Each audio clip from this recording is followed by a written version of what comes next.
बैल दूसरे बैल के पास से गुजरा तो वो बैल उसे देखकर अपने पांव जमीन पर मारने लगा, यानी जमीन को कुरेदने लगा और साथ साथ पेशाब भी करने लगा। किसी ने पूछा क्या हुआ? कहने लगा मेरा जी चाहता है मैं इस बैल से लड़ूं। कहने लगा अच्छा, तभी तो मैं ये मट्टी उखाड़ रहा हूं। अच्छा फिर पेशाब क्यों कर रहे हैं? कि अस्सलामु अलैकुम व रहमतुल्लाहि व बरकातुहू अहमदुहु व उसल्ली अला रसूलिहिल करीम अम्मा बाद। गुमराही के जाल में लोगों को शिकार करने वाला शिकारी मुनाजरा का चैलेंज करके खुद ही अपने जाल में फंस गया।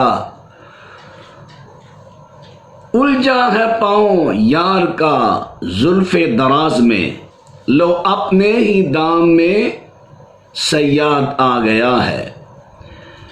मेरी मुराद मिर्जा मोहम्मद अली जेलमी एक अरसा से अपने शातिराना अंदाज में कई ज़ईफ दलीलें और कई अहादीस की फासिद तावीलें करके कम इल्म लोगों को गुमराह कर रहा था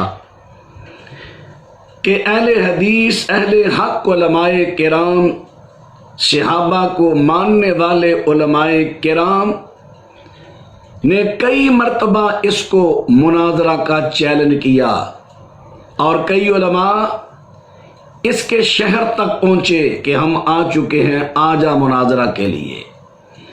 लेकिन चूंकि इसको मालूम था कि मैं दजल से काम ले रहा हूं, न आया।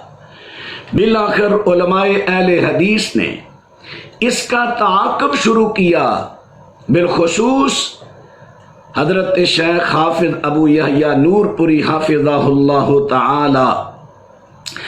उन्होंने वीडियोस तकारीर के जरिए इसका ताक़ुब किया, इसके झूठ, इसके दजल और फरेब को लोगों पर आश्कारा किया। तो कई लोग इसकी गुमराह नगरी से निकलकर हक की तरफ लौटे, तो शायद इसके हवारियों ने इसे मजबूर किया तो उसने मुनाजरा का चैलेंज कर दिया। खुद नहीं, अपने नुमाइंदे रिजवान से चैलेंज कराया। और चैलेंज भी किस तरह का, वो मुझे एक मिसाल याद आई। दो बैल, एक बैल दूसरे बैल के पास से गुजरा तो वो बैल उसे देखकर अपने पांव जमीन पर मारने लगा, यानी जमीन को कुरेदने लगा और साथ साथ पेशाब भी करने लगा। किसी ने पूछा क्या हुआ? कहने लगा मेरा जी चाहता है मैं इस बैल से लड़ूं। कहने लगा अच्छा, तभी तो मैं ये मट्टी उखाड़ रहा हूं। अच्छा फिर पेशाब क्यों कर रहे हैं? कहने लगा मुझे डर भी लगता है। क्यों? अगर मैं इससे लड़ा शायद ये मुझे मारे। बस इसके मुनाजरे के चैलेंज का यही हाल है। ये चैलेंज भी कर रहा है कि मेरा नाम बन जाए और साथ साथ डर भी रहा है। क्यों? अगर ये मुनाजरा करने में मुखलिस था तो इसको ये पता होना चाहिए था कि फन होता है, जो किसी का फन हो उसी को चैलेंज किया जाता है। अहले हदीस अहले हक और सहाबा को मानने वाले उनमें से बड़े मुनाजरीन हैं अल्हम्दुलिल्लाह, उनको चैलेंज करता। मौलाना उमर सिद्दीक साहब को करता, मौलाना मुबश्शिर बानी साहब को करता, मौलाना हाफिज मुस्तफ़ा सादिक साहब को करता, काजी अब्दुल रशीद साहब उनको करता, मौलाना मोहम्मद या आरफी साहब उनको करता। इस किस्म के उलमाए किराम को चैलेंज करता। लेकिन उसने चैलेंज किसको किया? इमाम काबा को। उसको पहली बात तो ये है, जितने भी इसको मजहबी स्कॉलर कहने वाले मानने वाले, मैं उन सब अपने भाइयों से अर्ज करूंगा आप खुद ही इसके शातिराना अंदाज से पर गौर करें। हजरत इमाम काबा वो तो अरबी जबान वाले हैं, क्या इसको अरबी लुगत पर अबूर है? ये तो अरबी लुगत में जाहले मुतलक है, इसको तो पता ही नहीं, सरफना पढ़ी नहीं। میں کہتا ہوں اس کو تو ہمارے یہاں کے مدارس کا پہلی دوسری کا طالب علم اس کے سامنے بٹھا دو، شاید عربی آرام میں وہ اسے شکست دے دے۔ اب یہ چیلنج کر رہا ہے امام کعبہ کو، کیا عربی میں اسے بات کر لے گا؟ اس نے کہا نہ انہوں نے مجھ سے مناظرہ کرنا، نہ میں نے کرنا، میرا نام بن جائے گا، سستی شہرت حاصل کرنے والا، شاطر۔ دوسری بات، پھر اس نے چیلنج کیا حضرت علامہ ساجد میر صاحب، حضرت حافظ محمد سعید صاحب حافظہم اللہ، ان کو چیلنج کیا۔ کیوں میں ان کو چیلنج کرتا ہوں؟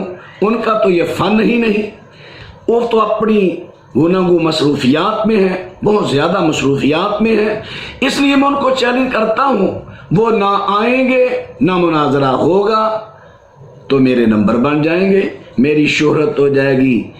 ارے بھائی، اہل حدیث تو ایک عرصہ سے منتظر تھے کہ تو میدان مناظرہ میں آ، اب آ گیا ہے۔ ہم صحابہ کو ماننے والے اللہ کے فضل و کرم سے حاضر، میں کہتا ہوں میری جماعت کے جیت مناظر، میں نے کچھ نام بھی ذکر کی، وہ تو بڑی عظیم شخصیات ہیں، وہ تو بڑے عظیم لوگ ہیں۔ میں ایک طالب علم، میں ایک ادنا سا خطیب اہل حدیث جماعت کا، میں کہتا ہوں میرے ساتھ مناظرہ کے لیے آ، میں تیرے ساتھ گفتگو کروں گا، اور پریشان نہ ہونا، تجھے اور مضمونوں میں نہیں الجھاؤں گا، جو تو نے تقاریر کی ہیں تیری تقاریر پر گفتگو ہوگی، تیری تقاریر میں سے تیرے سامنے چیزیں رکھوں گا۔ آخر تو نے ان کو حق سمجھ کر بیان کیا ہے نا، لوگوں کو اپنی طرف قائل کیا، حق سمجھ کر کیا ہے نا۔ اگر تجھے اعتماد ہے تو تیری تقاریر میں سے چیزیں تیرے سامنے رکھوں گا، انہیں پر مناظرہ ہوگا، میں تیرے جواب کا منتظر رہوں گا۔ اور یہ نہ کہنا کہ میرے ساتھ کو متعارف خطیب لے کر، اس وقت تو پیدا بھی نہیں ہوا تھا، اللہ کے فضل سے جب سے میں جماعت کا خطیب ہوں، تبلیغ کر رہا ہوں، اور اپنی جماعت میں تجھ سے میرا زیادہ تعارف ہے، گنتی کروا لینا۔